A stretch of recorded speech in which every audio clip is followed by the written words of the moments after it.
Hello, hello, hello! Greetings, salutations, konnichiwa, and every other form of green across this vast, marvelous multiverse. I am Matsu Quinox. This is Horace, and welcome back, my dear, marvelous, wonderful scholars, to the study. Alright, my dear scholars, before I begin tonight, I want to say something to you. Now, I know there are some of you scholars out there who are having a rough time of it right now, who are going through a lot of troubles, probably feeling very overwhelmed and very, very upset. So I want to reach out to you scholars out there, and I want to let you know that myself, Horace, Ovid, Virgil, all of us here in the study, we are here for you. The study will be a safe place for you. I will do all of my power to at least try and make this stream and the study be a place which can help you feel a little bit better, a little bit safer, hopefully uplift you a little bit. I know things are scary. I know a lot of the times are scary, but I want you to know that I am there for you. Don't be afraid to come here and to try and feel a little better. I wanted to let you all know that. All right. Congratulations on getting first, Julian 20. Welcome. And hello there, Firefly. Welcome. I hope everyone's doing at least okay. All I ask for you, my dear scholars, today is at least feel a little okay. And if you're not okay, well, I hope tonight's stream can help you feel a little bit okay. In at least what I can do, my dear scholars. As for myself, oh, it was a busy day. It was a busy day. Me, Horace, and I, oh, we were going back and forth through the study. We were work all day, and we we actually got a little stressed out. Oh, but here I am. And I'm always oh, that's been a while. I haven't had anyone redeem anything for a long time. 1 second, I gotta dig them out. I don't know if bugs go bad. I don't think they do. It's about time, yes.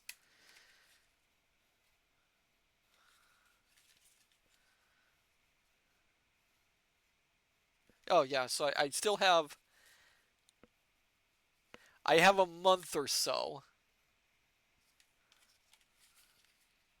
for some of these. I have a month left. Julian 20, come on, people, let's do this. Oh, thanks. Okay, so Julian 20. Which one should I do?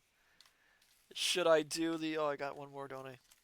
Should I do the crickets or the mealworms? What say you?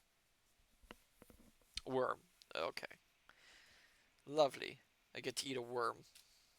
Okay.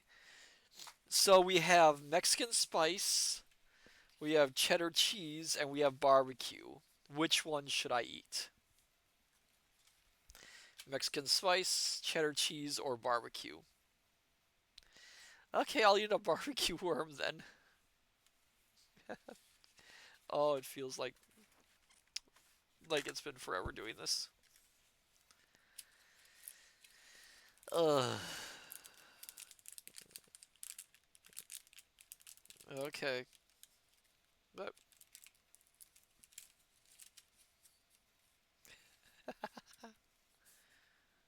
oh my goodness. Oh, so with the worms, you could actually see the little legs on these things and its little head. It actually still has the mandibles on it too, believe it or not. I'm holding it right in my hand. It's like a little thick noodle. And of course, the thing with these worms is that they're not like hollowed out or anything. So when you eat them, you are eating everything of them. I need to expand my snack range in this thing. All right then. I am going to eat a barbecue mealworm on the what Julian 20 wants me to eat it. Okay, here we go.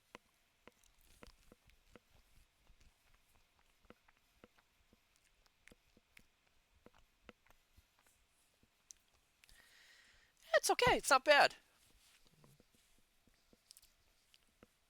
Tastes like a mealworm, which is to say, it tastes like crunchy air, pretty much. Yeah, some of it doesn't taste too good. Oh god. Oh, that doesn't taste good. I gotta wash that down. Blech, blech. Some of the aftertaste is not good. Blech. Oh, thank you for the hydrate.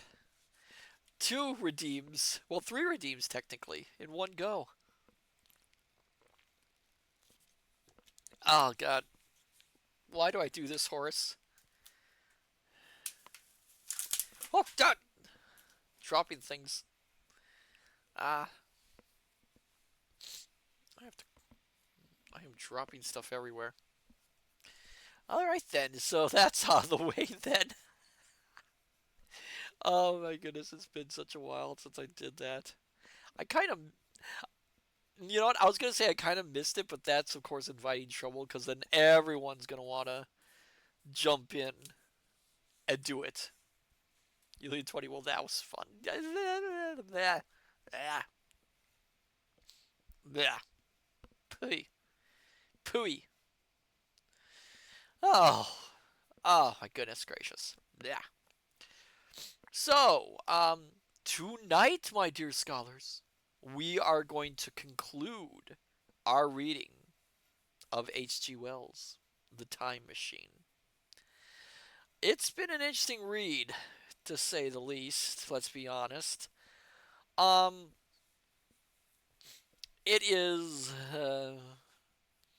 well, for those who came in late, the story is about the aforementioned time traveler. Well, not aforementioned, he's not the time machine, I mean the time traveler who, using his home built aforementioned time machine, travels into the far future where he encounters the childlike Eloy along with the more apparently, putting that in air quotes, animalistic Morlocks. He tried to escape with a Eloy named Weena, who he subsequently lost and apparently doesn't really care about, while managing to get back to his time machine. It was stolen from him by the Morlocks, who apparently took it apart and put it back together, which there's a weird little bit in there that kind of bothers me. And I think I mentioned this last stream, which I'll maybe we'll save. Should we save that for the discussion at the end? Because there's bunches of things in this that I think I mentioned last time that really kind of bother me. But well, let's just say I'm not like David in the kidnapping. I'm not super fond of how this protagonist acts. I'm sure it is of the time, but he irritates me. He tasks me. So now the time traveler has gotten back into his time machine and is heading off once again. So then, my dear scholars, shall we conclude this adventure through time with the time machine? What say you?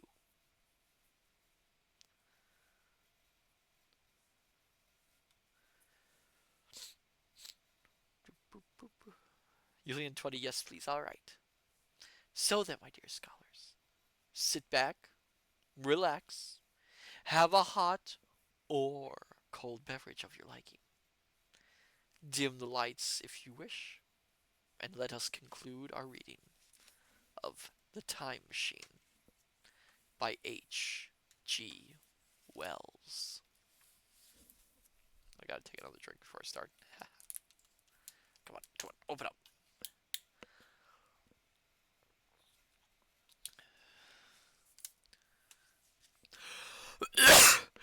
Excuse me. Okay.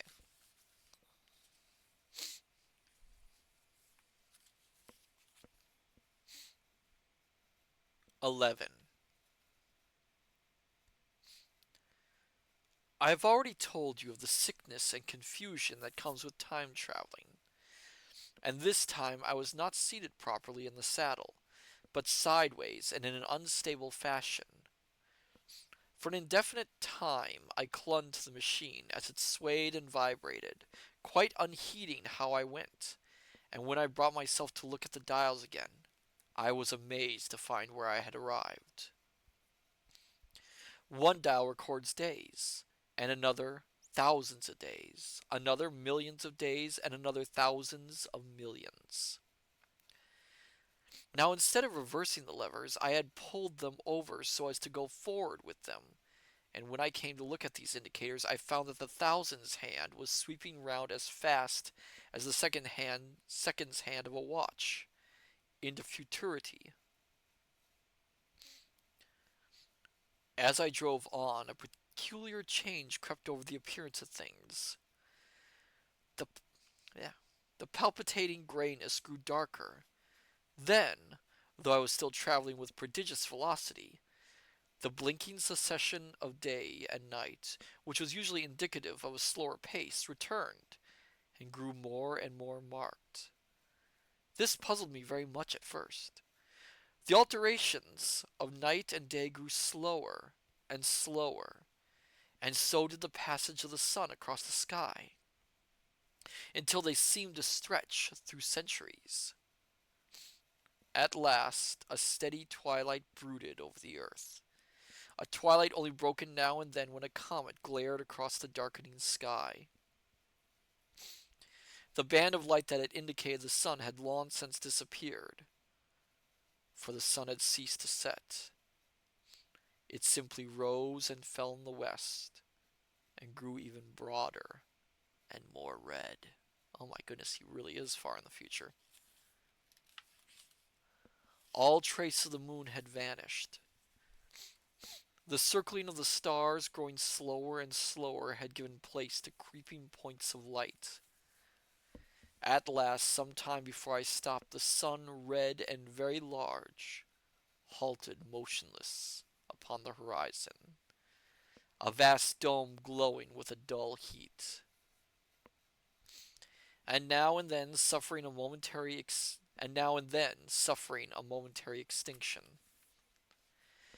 At one time it had for a little while glowed more brilliantly again, but it speedily reverted to its sullen red heat. I perceived by this slowing down of its rising and setting that the work of the tidal drag was done. The earth had come to rest with one face to the sun, even as in our own time the moon faces the earth. Very cautiously, for I remembered my former headlong fall, I began to reverse my motion. Slower and slower went the circling hands, until the thousands one seemed motionless, and the daily one was no longer a mere mist upon its scale. Still slower, until the dim outlines of a desolate beach grew visible. I stopped very gently and sat upon the time machine looking round. The sky was no longer blue.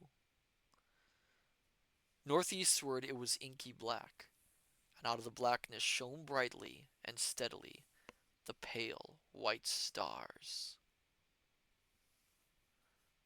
Oh, I don't know why this description's used, but pardon me, my dear scholars, I mean no offense. Overhead it was a deep Indian red and starless, and southeastward it grew brighter to a glowing scarlet, where cut by the horizon, lay the huge hull of the sun, red and motionless. The rocks about me were of a harsh reddish color, and all the trace of that I could see at first was the intensely green vegetation that covered every projecting point on their southeastern face. It was the same rich green that one sees on forest moss or on the lichen in caves. Plants which, like these, grow in a perpetual twilight.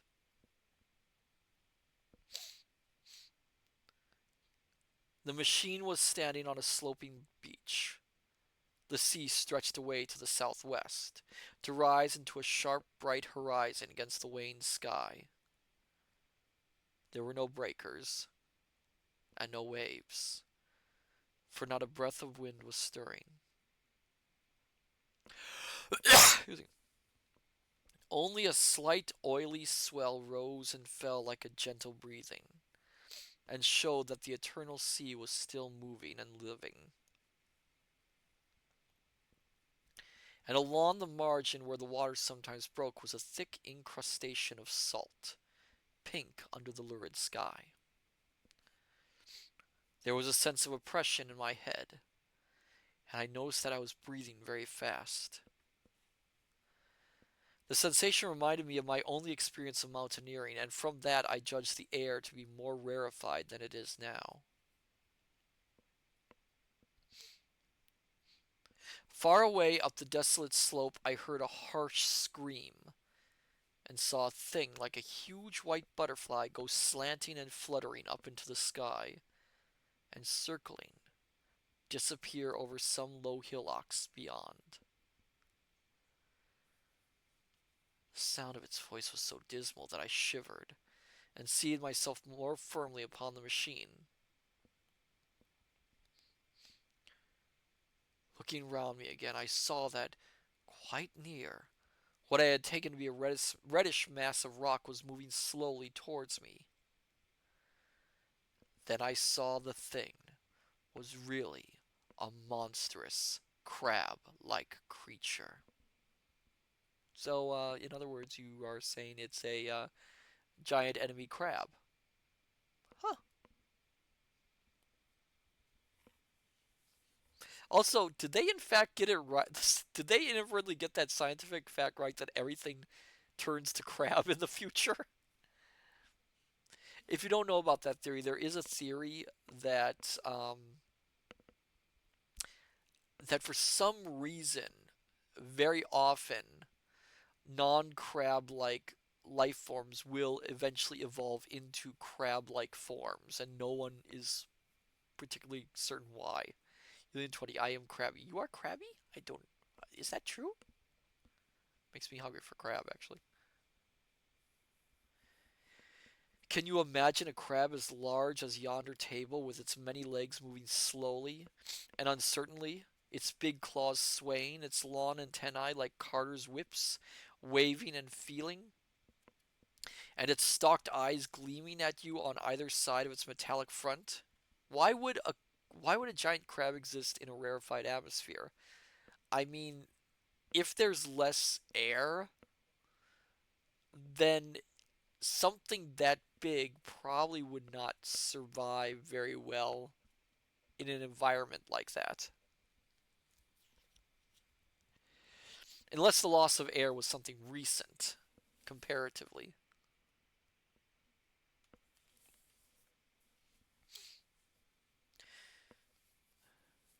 Its back was corrugated and ornamented by ungainly bosses. Ungainly bosses. And a greenish incrustation blotched it here and there. I could see the many palps of its complicated mouth flickering and feeling as it moved. As I stared at this sinister apparition crawling towards me, I felt a tickling on my cheek as though a fly had lighted there. I tried to brush it away with my hand, but in a moment it returned, and almost immediately came another by my ear. I struck at this and caught something thread-like. It was drawn swiftly out of my hand. With a frightful qualm, I turned and saw that I had grasped the antenna of another monstrous crab that stood just behind me. Its evil eyes were wriggling on their stalks. Its mouth was alive with appetite, and its vast, ungainly claws, smeared with an algal slime, were descending upon me. Well, isn't that kind of judgmental to call him evil? I mean, it's just an animal. In a moment, my hand was on the lever, and I had placed a month between myself and these monsters. But I was still on the same beach, and I saw them distinctly now as soon as I stopped. Dozens of them seemed to be crawling here and there in the somber light among the foliated sheets of intense green.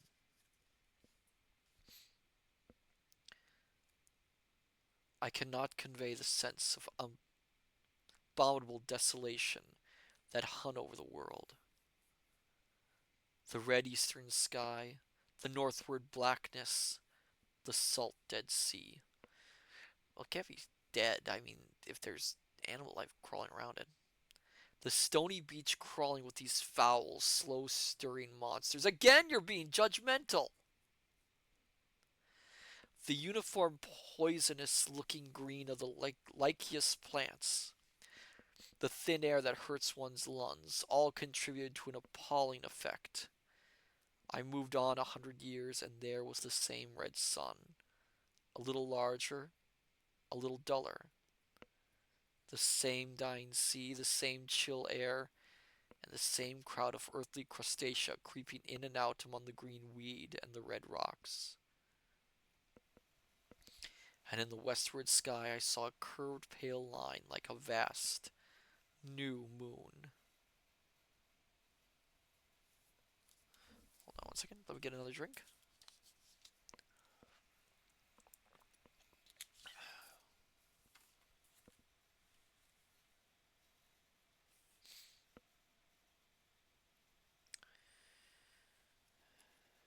Okay. I was just checking to see if this edition had that little bit in it. It does not. So I traveled, stopping ever and again in great strides of 1,000 years or more, drawn on by the mystery of the earth's fate, watching with a strange fascination the sun grow larger and duller in the westward sky, and the life of the old earth ebb away. Excuse me again. At last, more than 30 million years hence, the huge red-hot dome of the sun had come to obscure nearly a tenth part of the darkling heavens. And then I stopped once more, for the crawling multitude of crabs had disappeared, and the red beach, save for its livid green liverworts and lichens, seemed lifeless, and now was flecked with white. A bitter cold assailed me. Rare white flakes ever and again came eddying down. To the northeastward, the glare of snow lay under the starlight of the sable sky, and I could see an undulating crest of the hillocks pinkish white.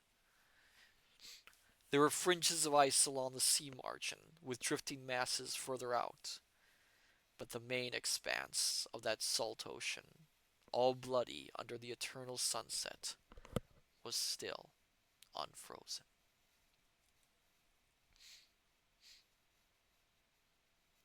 I looked about me to see if any traces of animal life remained. A certain indefinable apprehension still kept me in the saddle of the machine, but I saw nothing moving in earth or sky or sea.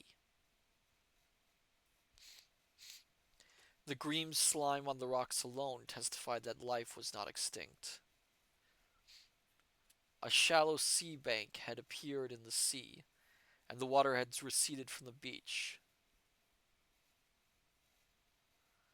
I fancied I saw some black object flopping about upon this bank, but it became motionless as I looked at it, and I judged that my eye had been deceived, and that the black object was merely a rock. The stars in the sky were intensely bright and seemed to me to twinkle very little.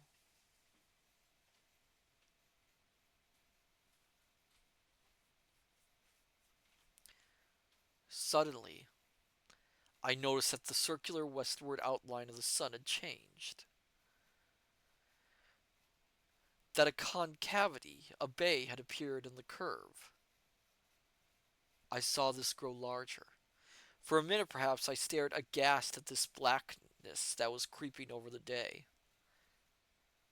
and then I realized that an eclipse was beginning. Either the moon or the planet Mercury was passing across the sun's disk. Excuse me. Naturally, at first, I took it to be the moon, but there is much to incline me to believe that what I really saw was the transient of an inner planet passing very near to the Earth. Excuse me. The darkness grew apace. A cold wind began to blow in freshening gusts from the east, and the showering white flakes in the air increased in number. From the edge of the sea came a ripple and whisper.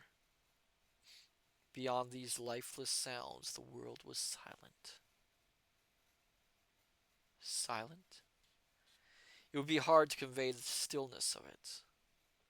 All the sounds of man, the bleating of sheep, the cries of birds, the hum of insects, the stir that makes the background of our lives, all that was over.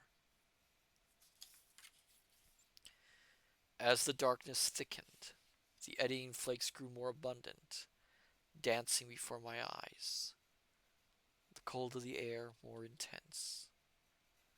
At last, one by one, swiftly, one after the other, the white peaks of the distant hills vanished into blackness. The breeze rose to a moaning wind. I saw the black central shadow of the eclipse sweeping towards me. In another moment, the pale stars alone were visible. All else was rayless obscurity. The sky was absolutely black.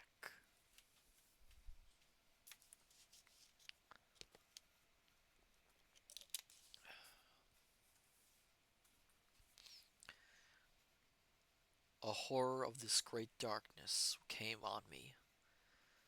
The cold that smote to my marrow, the pain I felt in breathing overcame me. I shivered, and a deadly nausea seized me. Then, like a red hot bow in the sky, then, like a red hot bow in the sky, appeared the edge of the sun. I got off the machine to recover myself. I felt giddy and incapable of facing the return journey. As I stood sick and confused, I saw again the moving thing upon the shoal. There was no mistake now that it was a moving thing. Against the red water of the sea. It was a round thing, the size of a football perhaps, or maybe bigger, and tentacles trailed down from it. It seemed black against the weltering, blood-red water, and it was hopping fitfully around about. Then I felt I was fainting. But a terrible dread of lying helpless in that remote and awful twilight sustained me while I clambered upon the saddle. Ooh. That is very creepy.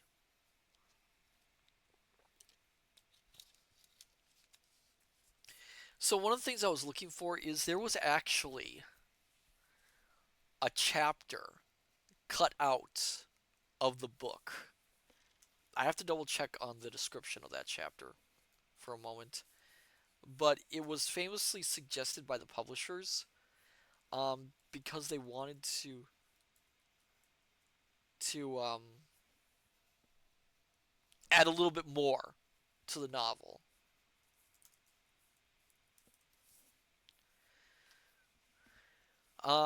It was supposed to be in where was that?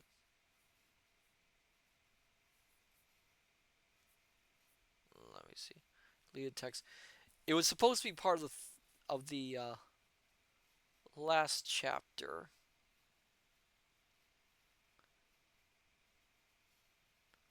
Well, couldn't be the last chapter.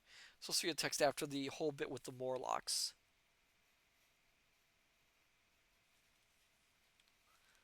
where he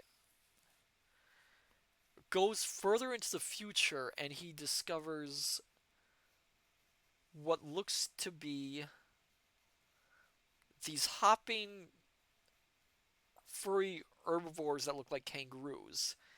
Um, he, the time traveler, of course, being the time traveler, stuns or kills one with a rock because it's the time traveler, of course, and realizes that the small thing was the descendant of humanity, so further descendant of the Eloi or the Morlocks.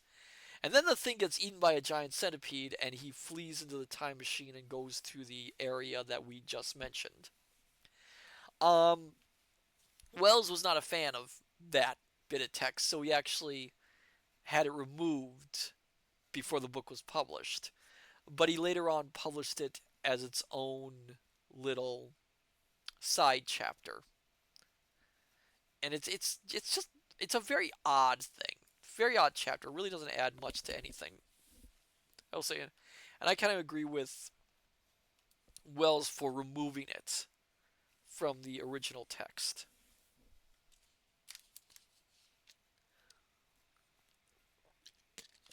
Okay. Excuse me. Okay.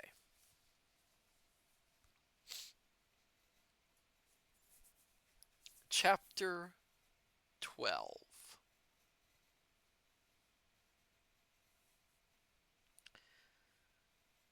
So I came back. For a long time I must have been insensible upon the machine. The blinking succession of the days and nights was resumed. The sun got golden again. The sky blue. I breathed with greater freedom. The fluctuating contours of the land ebbed and flowed. The hands spun backwards upon the dials. At last I saw again the dim shadows of houses, the evidences of decadent humanity. These too changed and passed, and others came. Presently, when the million dial was at zero, I slackened speed. I began to recognize our own pretty and familiar architecture. The thousand's hand ran back to the starting point. The night and day flapped slower and slower. Then the old walls of the laboratory came round me. Very gently. Now, I slowed the mechanism down. You would have to be very precise if you're doing this. I mean, how would, well, he's got the dials, but you'd have to be right on the money. But I suppose he could, if he got on the wrong day, he could just, like, move a little bit further up or backwards. I saw one little thing that seemed odd to me. I think I've told you that when I set out, before my velocity became very high, Mrs. Watchett had walked across the room, traveling as it seemed to me like a rocket. As I returned, I passed again across that minute when she traversed the laboratory. But now her every motion appeared to be the exact inversion of her previous one. The door at the lower end opened, and she glided quietly up the laboratory, back foremost, and disappeared behind the door by which she had previously entered. Just before that, I seemed to see Hillier for a moment, but he passed like a flash. You know, I'm not. So he basically saw her walking backwards, and that surprised him. Yeah, I'm not sure why going backwards in time would surprise him to see someone moving backwards, as it were. Then I stopped the machine and saw about me again the old familiar laboratory. My tools, my appliances, just as I had left them. I got off the thing very shakily and sat down upon my bench. For several minutes I trembled violently. Then I became calmer. Around me was my old workshop again, exactly as it had been. I might have slept there and the whole thing have been a dream. Excuse me. And yet, not exactly. The thing had started from the southeast corner of the laboratory. It had come to rest again in the northwest against the wall where you saw it. That gives you the exact distance from my little lawn to the pedestal of the White Sphinx, into which the Morlocks had carried my machine. For a time, my brain went stagnant. Presently, I got up and came through the passage here, limping, because my heel was still painful and feeling sorely begrimed. I saw the Pall Mall Gazette on the table by the door. I found the date was indeed today, and looking at the timepiece saw the hour was almost 8 o'clock. I heard your voices and the clatter of plates. I hesitated. I felt so sick and weak. Then I sniffed good wholesome meat and opened the door on you. You know the rest. I washed and dined, and now I'm telling you the story. And now it's time for me to switch back to his British accent because he is no longer the main narrator.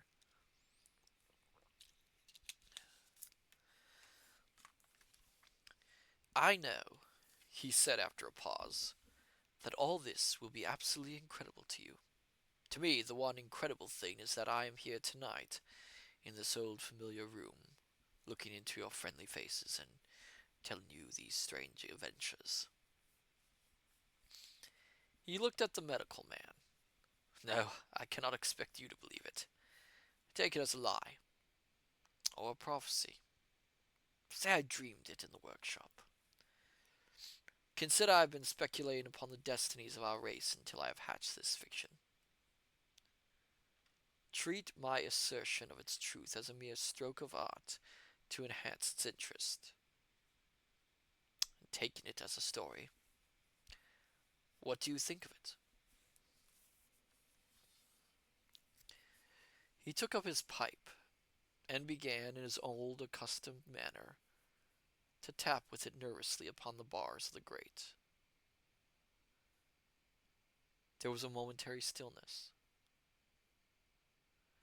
Then chairs began to creak and shoes to scrape upon the carpet.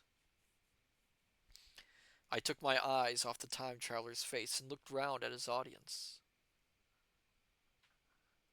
They were in the dark, and little spots of color swam before them.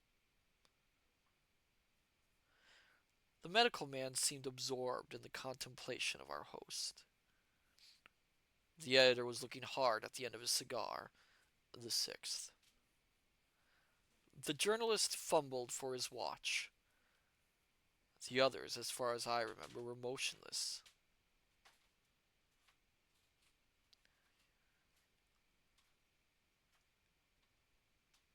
The editor stood up with a sigh.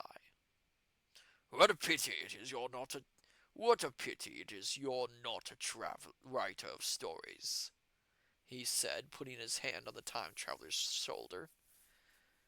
You don't believe it? Well, I thought not. The time traveler turned to us. Where are the matches? He said. He lit one and spoke over his pipe, puffing. To tell you the truth, I hardly believe it myself. And yet, his eye fell with a mute inquiry upon the withered white flowers. White flowers upon the little table. Two upon, so that's kind of odd. Then he turned over the hand holding his pipe, and I saw he was looking at some half-healed scars on his knuckles. The medical man rose, came to the lamp, and examined the flowers. Now, I'm not going to be able to pronounce this because I am not an expert in plants or horticulture. The gysenum's odd, he said. The psychologist leant forward to see, holding out his hand for a specimen. I'm hanged if it isn't 1:15, said the journalist. How shall we get home? Plenty of cabs at the station, said the psychologist. It's a curious thing, said the medical man, but I certainly don't know the natural orders of these flowers. May I have them? The time traveler hesitated. Then suddenly, certainly not. Where did you really get them? Said the medical man. The time traveler put his hand to his head. He spoke like one who was trying to keep hold of an idea that eluded him. They were put into my pocket by Weena when I traveled into time. He stared round the room. I'm damned if it isn't all going. This room and you and the atmosphere of every day is too much for my memory. Did I ever make a time machine or a model of a time machine? Or is it all only a dream? They say life is a dream, a precious poor dream at times. But I can't stand another that won't fit. It's madness. Where did the dream come from? I must look at that machine. If there is one.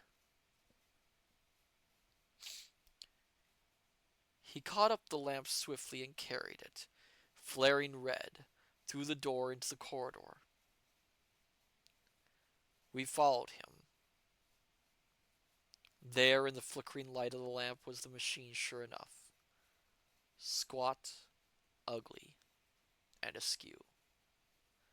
A thing of brass, ebony, ivory, and translucent glimmering quartz. Solid to the touch, for I put out my hand and felt the rail of it. And with brown spots and smears upon the ivory, and bits of grass and moss upon the lower parts, and one rail bent away. The time traveler put the lamp down on the bench and ran his hand along the damaged rail. It's all right now, he said. The story I told you was true. I'm sorry to have brought you out here in the cold. He took up the lamp, and in an absolute silence we returned to the smoking room. He came into the hall with us and helped the editor on with his coat. The medical man looked into his face. With a certain hesitation, told him he was suffering from overwork, at which he laughed hugely. 1 second, my dear scholars, I think I heard something.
Sorry about that, my dear scholars. The galactic cat was demanding some food, as she often does. Okay, let me get a drink. I'll continue. Where was I? Sorry. He came into the hall with us and helped the editor on with his coat. The medical man looked into his face and, with a certain hesitation, told him he was suffering from overwork, at which he laughed hugely. I remembered him. I remember him standing in the open doorway, bawling good night. I shared a cab with the editor. He thought the tale a gaudy lie. For my own part, I was unable to come to a conclusion. Firefly, after that, he should be suffering from trauma. If you listen to him, yeah, he is suffering from some pretty bad trauma. He doesn't know if it happened or didn't happen. He's very obviously shaken by the whole experience. And then to have the people he's telling the story with tell him, "Oh, you're just lying." It's a little bit much for him. He's very obviously going through a rough time.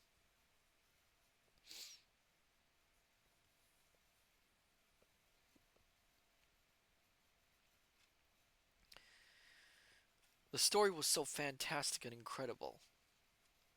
The telling so credible and sober. Excuse me. Excuse me.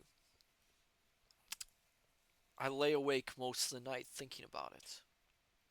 I determined to go next day and see the time traveler again. I was told he was in the laboratory, and being on easy terms with in the house, I went up to him. The laboratory, however, was empty. I stared for a minute at the time machine and put out my hand and touched the lever. At that, the squat, substantial-looking mass swayed like a bough shaken by the wind. Its instability startled me extremely, and I had a queer reminiscence of the childish days when I used to be forbidden to meddle. I came back through the corridor. The time traveler met me in the smoking room. He was coming from the house. He had a small camera under one arm and a knapsack under the other. He laughed when he saw me and gave me an elbow to shake. "I'm frightfully busy," said he, "with that thing in there." "But is it not some hoax?" I said. "Do you really travel through time?" "Really and truly I do." And he looked frankly into my eyes. He hesitated. His eye wandered about the room. "I only want half an hour," he said.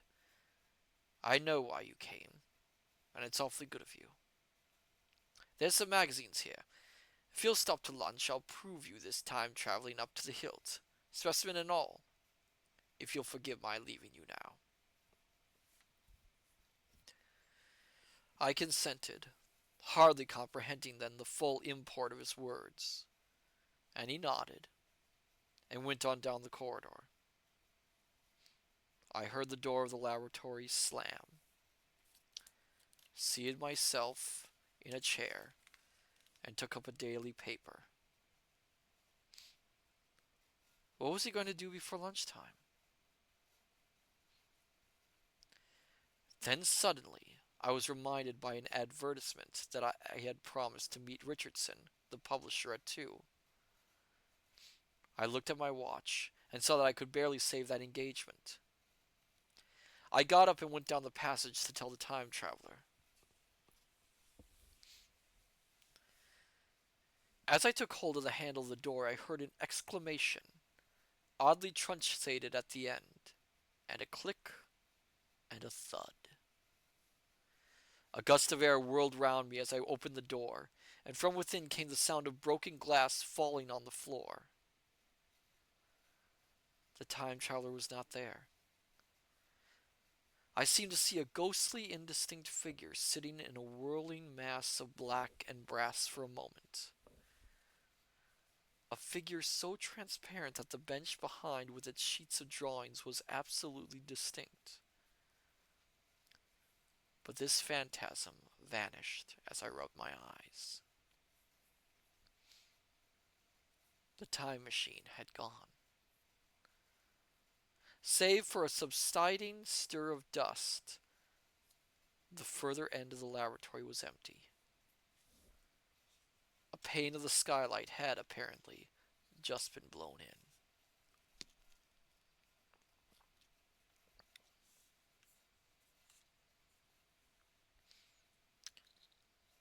I felt an unreasonable amazement. I knew that something strange had happened, and for the moment could not distinguish what the strange thing might be. As I stood staring, the door into the garden opened, and the manservant appeared. We looked at each other. Then ideas began to come. Has Mr. gone out that way? Said I. No, sir. No one has come out this way. I was expecting to find him here. At that, I understood.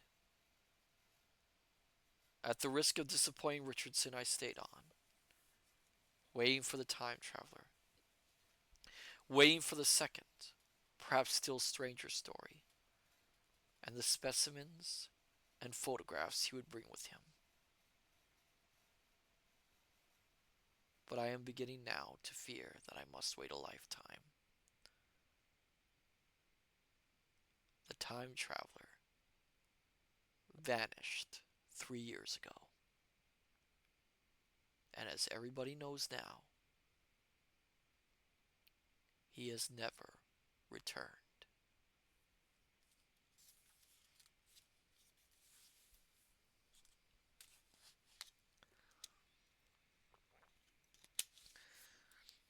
Our story is not yet complete, my dear scholars. But it is interesting that, as you said, Firefly, it is very obvious he went through a lot of trauma with what happened to him. And the fact that he's so eager to go back and prove it kind of shows that he really is not thinking about what happened, too. I do like that he was very protective of the flowers, though. He was not about to give them away because for him, I think that was the only tie he had to Weena back in the future.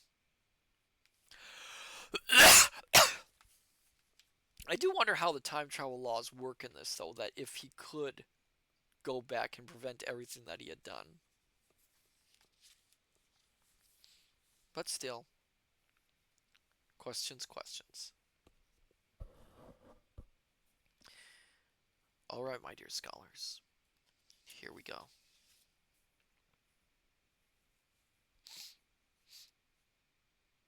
Epilogue.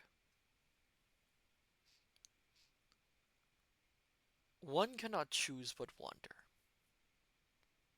Will he ever return? It may be that he swept back into the past and fell upon the blood-drinking, hairy savages of the age of unpolished stone. Yeah, that's an old belief. Into the abysses of the Cretaceous Sea, or among the grotesque saurians, the huge reptilian brutes of the Jurassic times. He may even now, if I may use the phrase, be wandering on some plesiosaur-haunted oolitic coral reef, or beside the lonely saline lakes of the Triassic Age. Or did he go forward, into one of the near ages, in which men are still men, but with the riddles of our own time answered and its wearisome problems solved? In the manhood of the race, for I, for my own part, cannot think that these latter days of weak experiment, fragmentary theory, and mutual discord are indeed man's culminating time. I say for my own part. He I know, For the question had been discussed among us long before the time machine was made, thought but cheerlessly of the advancement of mankind, and saw in the growing pile of civilization only a foolish heaping that must inevitably fall back upon and destroy its makers in the end.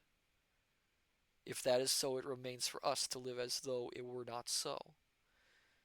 But to me, the future is still black and blank, is a vast ignorance, lit at a few casual places by the memory of his story. And I have by me, for my comfort, two strange white flowers, shriveled now, and brown, and flat, and brittle, to witness that even when mind and strength had gone, gratitude and a mutual tenderness still lived on in the heart of man. The end.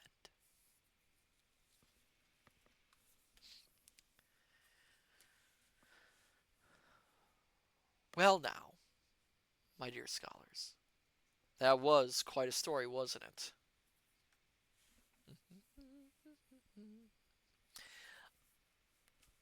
It's now we have time for discussions in retrospect. One of the things H.G. Wells. Oh, hello there, Private Maverick. Welcome. Very yes. H.G. Wells himself would later reflect on this novel, and he wasn't impressed by it, saying it was a very clumsy book written by an obvious novice. And there are parts of it where I can kind of see that. Some of his language is very rough and unfinished. There's actually a few grammatical errors in it, that kind of thing. Union 20, kind of a depressing story. It is because Wells wanted to make a point. Wells' whole thing was basically a warning against the sort of exploitation that he saw in his life, a warning of becoming what the Eloi and the Morlocks were. Although, as I said before, and it's one thing that bothers me in the scene, we are dealing with a protagonist who sees everything through the eyes of his society. There was a part in there in last week's reading which I mentioned that kind of bothered me, which was very much involving the Morlocks. And I had mentioned it before that it had bothered me that he talks about the Morlocks tending to the machines through pure instinct and tradition and all that.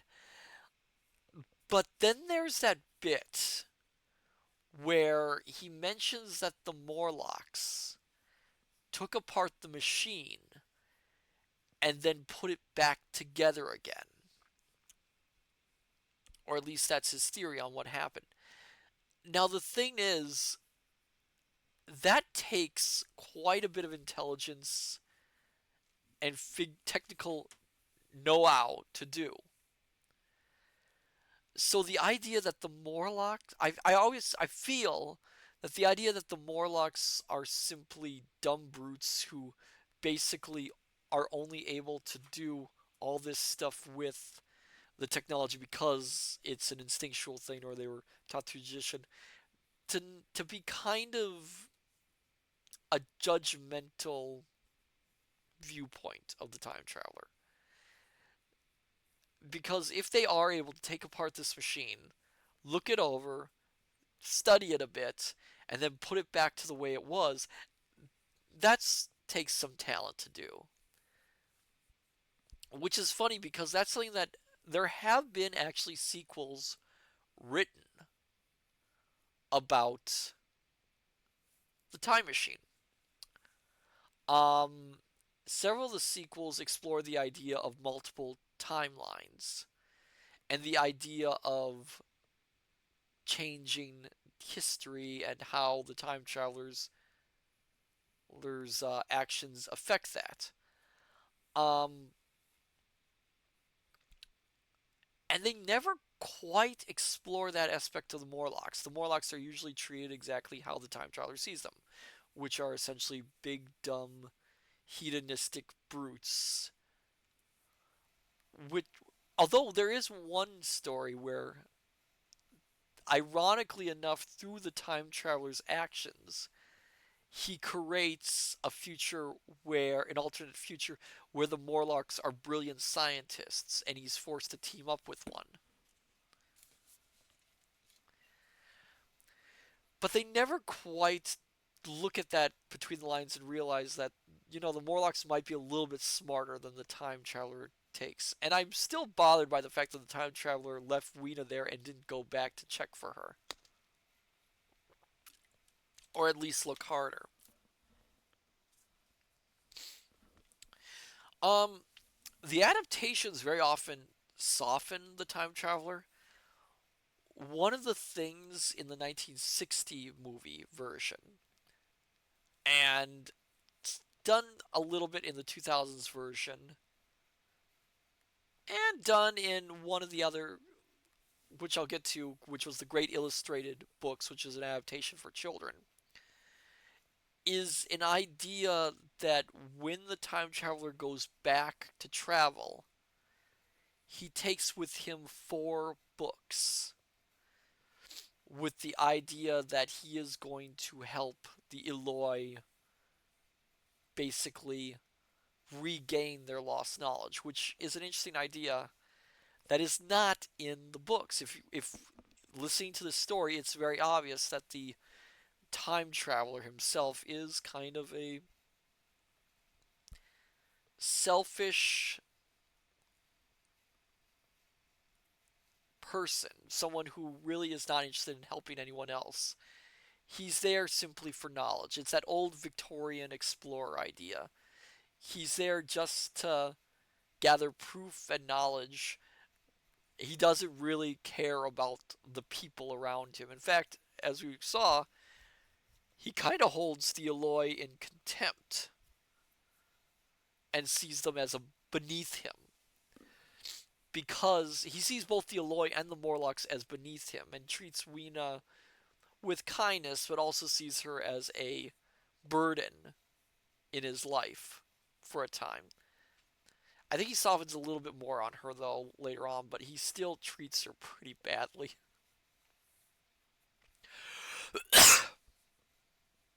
Um, and the movie tries to fix that. It often very softens it. For one thing, in the movies, they make, as I mentioned, they make the Eloi look more like a regular human, make them not the childlike creatures that they are, but essentially make them look more human than what they are. So it's easier for, the audience to sympathize with them. Um, Now I mentioned Great Illustrated because Great Illustrated did an interesting thing. It added in a chapter which was written specifically for that version. In that chapter, the time traveler actually travels slightly backwards in time from the time of the Eloi and Morlocks in a desperate attempt to get some proof that he time traveled, and ends up essentially in a sort of golden age of science and technology, where immediately his time machine is impounded because time travel is forbidden in that time period, because they attempted to do time travel and ended up running into the Morlocks. So they try to impound his time machine. He fights them back. He escapes again without returning with anything. It's a very odd chapter. It really doesn't add anything into it, but it's an interesting little side venture. Um, but yes, so I want to hear some of your views, my dear scholars, as well while I talk. because I'd like to hear what you thought of the story. Because this is a little post story discussion. Let me think. What else was there to say about this book?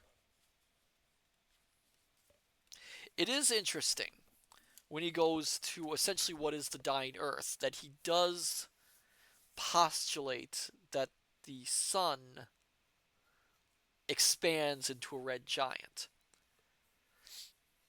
Alien 20, it sure was not like the movie. No, it wasn't. The movie, at least the 1960 movie, was very much of its time. There's a point where the time traveler travels into the future when a nuclear strike is about to hit the city of London. And that is given as the reason for the difference between the Eloi and the Morlocks. The Morlocks were those who hid themselves underground in the bunkers and stayed there. The Eloi later on escaped and went up into the surface, that sort of thing. Um, they also add the idea of the Morlocks using air raid sirens as a sort of signal to the Eloi to be taken for food.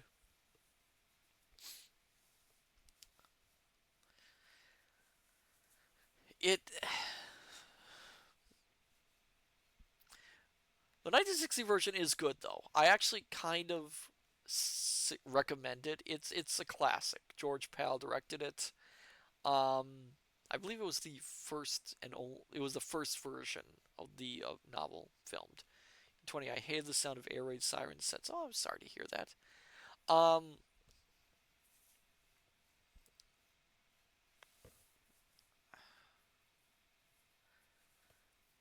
I'm trying to think.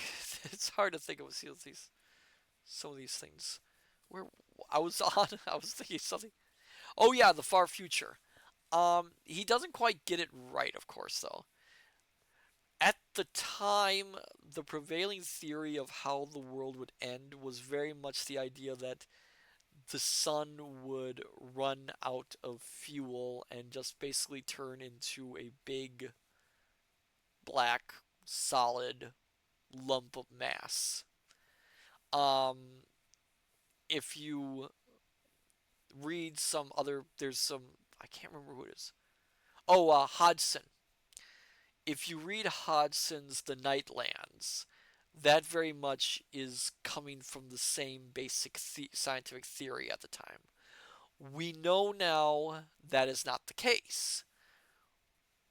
When it when it happens, the sun will expand into or at least the prevailing theory is the sun will expand into a red giant, swallowing up the inner planets of this solar system, your solar system, mind you, before shedding its outer layers and becoming essentially a white dwarf. Pleasant idea. But at the time, they really didn't know about that. So this idea of this dying world being powered by essentially a fragment, an ember of what was left, remained. And that's another interesting thing. I believe almost no adaptation. Let me correct myself. Let me find out. Because I will be honest, I have not seen the 2002, I think it was, film version. Um, Partially because I have heard it is not a very good film. Yes. So let's see. Does he go? So, no adaptation actually adapts the Dying Earth chapter.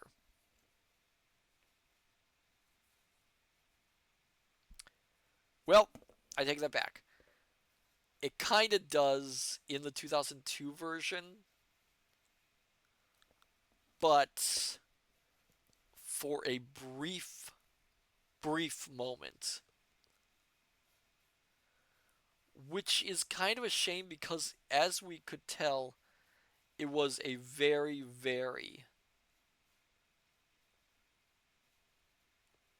evocative chapter. It is probably one of the creepiest parts in the book. Um, yes, but it is a shame that they never adapted. I can see why it would be very, very hard to do, especially in the 1960 version, since you would have to figure out how to do a giant enemy crab. Well, I suppose you could do it with stop motion, but at the time, no. And it with the focus in the 2002 version, they really don't have an interest in exploring that aspect. Now, I will actually also recommend another movie, which was based off a novel which was inspired by the Time Machine, which is the film Time After Time. It is one of my favorite science fiction films, and I actually kind of recommend it, which postulates the idea of H.G. Wells himself as the inventor of the time machine, and him chasing Jack the Ripper into the future of the 1970s after he hijacks the machine. It is very, very good. Union 20, that's a good movie. Oh, you've seen it. Oh, it's wonderful. It's wonderful. I actually kind of recommend it. But yes, I think should we end it here, my dear scholars? I can feel myself running out of energy and running out of topics for this story. Unless anyone has any questions about the book, any thoughts, any final observations? What do you think? What do you say? Did you enjoy it? Did you like it? Was there anything you didn't like? Was there anything about it you would change?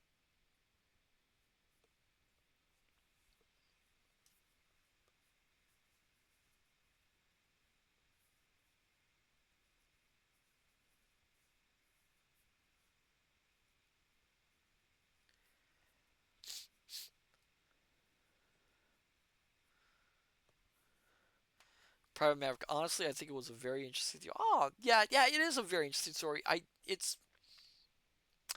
It's one of Wells' best known books. Julian 20, one of the better stories. Oh yeah. Um, Probably not as well written as War of the Worlds, which I've read a little bit of it. Um, which was interesting.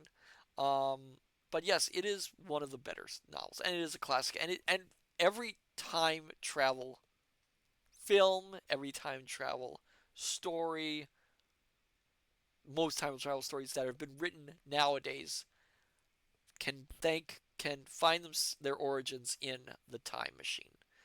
The time machine at least made the idea of using a time machine popular. It is not the orient original story to use a device to travel through time, but it is one of the better known, and it did popularize the idea.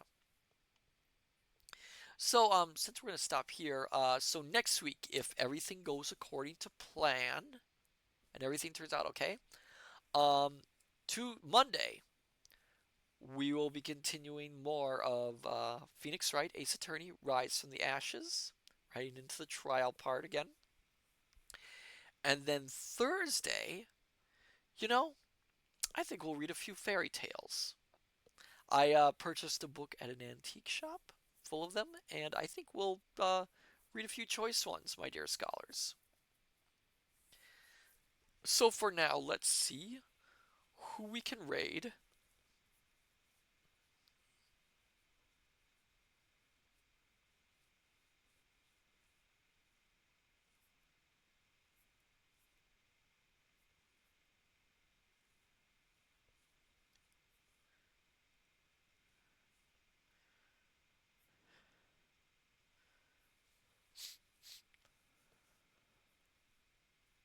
Okay, let's see.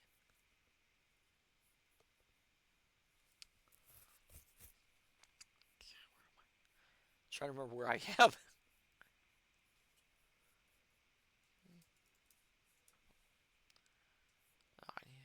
Okay, let's see. Is there anyone we can rate right now? Well, hmm, do we want to read? Do we want to read? Do we want to raid a reading? Uh, a, a, a reading streamer. What do you think? Looks like Cider Martin is reading again. They're reading some spooky vintage stories, so we will raid them. So then, my dear scholars, I say unto you, good evening, good morning, good afternoon, till we meet each other again at the study. Take care, and I shall see you next time. Till then, farewell and bye bye.